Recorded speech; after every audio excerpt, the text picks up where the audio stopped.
জোর আমার প্রশ্ন, রাসূল করিম সাল্লাল্লাহু আলাইহি ওয়াসাল্লামের ইন্তিকালের পর তার জানাজা নামাজের ইমাম কে ছিলেন?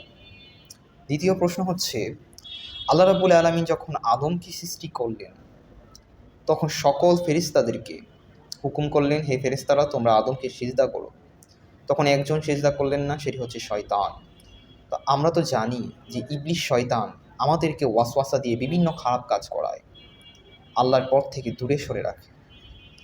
কিন্তু ওই সময় ইবলিশকে কোন শয়তানে ধোঁকা দিল, যার কারণে ইবলিশ আল্লাহর হুকুম তরক করলো এবং আদমকে সিজদা করলো না? আসসালামু আলাইকুম ওয়া রাহমাতুল্লাহ। আশা করি আপনারা সবাই ভালো আছেন। আমি কি জামালিকা ইয়া সাইয়্যিদি ইয়া রাসূলুল্লাহ, আমি কি জামালিকা ইয়া সাইয়্যিদি ইয়া হাবিবাল্লাহ। তিনি প্রশ্ন করেছিলেন যে হুজুর রাসূল করিম সাল্লাল্লাহু আলাইহি ওয়াসাল্লামের জানাজার নামাজের ইমাম কে ছিলেন? রাসূল করিম সাল্লাল্লাহু আলাইহি ওয়াসাল্লাম দোজাহানের বাদশাহ, সরকার দো আলম, শামসুদ্দোহা, বদরুদ্দোজা, নূরুল হুদা, 632 খ্রিস্টাব্দে রাসূল করিম সাল্লাল্লাহু আলাইহি ওয়াসাল্লাম আমাদের মাঝ থেকে তিনি চলে গিয়েছেন। রাসূল করিম সাল্লাল্লাহু আলাইহি ওয়াসাল্লাম তিনি জিন্দা নবী। খালিকে কুল্লে আপকো মালিকে কুল্লে বানা দিয়া, দে দিয়া দোজাহান আপকো একতে মে ইয়া রাসূলুল্লাহ। আপনার জন্য আমি দোজাহানটা লিখে দিয়েছি, আলা হযরত তার কিতাবের মধ্যে লিখে। সেই দোজাহানের বাদশাহ নবীজি সাল্লাল্লাহু আলাইহি ওয়াসাল্লামের জানাজার নামাজের ইমাম কি ছিলেন? সঠিক উত্তর হচ্ছে নবীজি সাল্লাল্লাহু আলাইহি সাল্লামের জানাজার নামাজের কেউ ইমাম ছিলেন না। ইন্তিকাল করেন, তার ইন্তিকালের পরে রাসূল করিম সাল্লাল্লাহু আলাইহি ওয়াসাল্লামকে সামনে রেখে সাহাবায়ে কেরামরা চারপাশে ঘুরেছেন এবং দুরূদ শরীফ পড়েছেন। ইতিহাস সিরাত বর্ণনা অনুযায়ী যে লোকেরা দলে দলে, সাহাবায়ে কেরামরা দলে দলে তার সালাত এবং জানাজার নামাজ আদায় করেছেন এবং ইমামতি করার জন্য কোনো ব্যক্তি ছিল না, কোনো ব্যক্তি ছিল না। হচ্ছে ইবনু আবি সাইবাহ আল মুসান্নাফ, এটি হচ্ছে সিরাতের বর্ণনা অনুযায়ী ইতিহাসে এসেছে।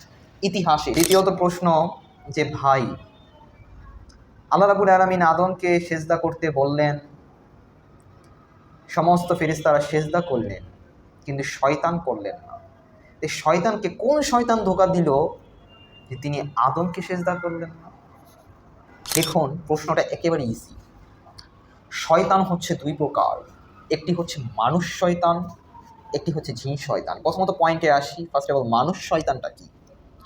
একটা মানুষ শয়তানের কাজ করতে করতে করতে করতে নিজেকে শয়তান হিসাবে সে পরিণত করে ফেলে, যার কারণে সে মানুষ শয়তান হিসাবে গণ্য হয়। আবার জিন শয়তান, জিনেদের ভিতরে অনেক খারাপ প্রকৃতির জিন আছে, অনেক শয়তান আছে যারা মানুষের ক্ষতি করে, আপনারা শুনেছেন না? তেমনি জিনদের ভিতরে যেমন খারাপ ভালো আছে, মানুষের ভিতরে অমন খারাপ ভালো আছে। এবং